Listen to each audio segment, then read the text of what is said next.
మన భట్టి విక్రమార్క గారిని, అలాగే ధాన్యం కొనుగోలు చేయకపోవడంతో 15 రోజులుగా రోడ్లపై పంటను పోసుకుని ఎదురు చూస్తున్న రైతులకు తక్షణమే గన్ని బ్యాగులు అందజేసి కొనుగోలు ప్రారంభించాలని మాజీ ఎమ్మెల్యే కైలే అనిల్ కుమార్ డిమాండ్ చేశారు.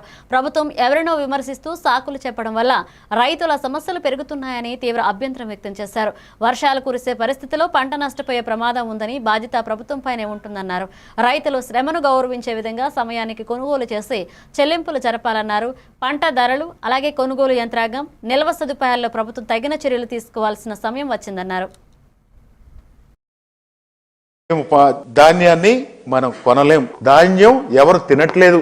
ధాన్యం తింటే లేకపోతే యూరియా వాడితే యూరియా ఇవ్వలేం, కానీ యూరియా వాడితేనంట క్యాన్సర్ వస్తుందని చెప్తారంట. అదే విధంగా 10 నుంచి 15 రోజుల నుంచి రోడ్ల మీద ఉన్నటువంటి రైతన్నల వెంటనే మీరు బ్యాగ్స్ ఇచ్చి ఆ రైతుల దగ్గర నుంచి ధాన్యం సేకరించాల్సిన అవసరం ఈ ప్రభుత్వానికి ఉంది. మీరేదో కుంటి సాకులు చెప్పి, లేదో ఎవరినో విమర్శించి, లేదా గతంలో అలా జరిగింది ఇలా జరిగింది అని చెప్పి కుంటి సాకులు చెప్పి తప్పించుకునే కార్యక్రమం ఈ ప్రభుత్వ పెద్దలు చేయకూడదు.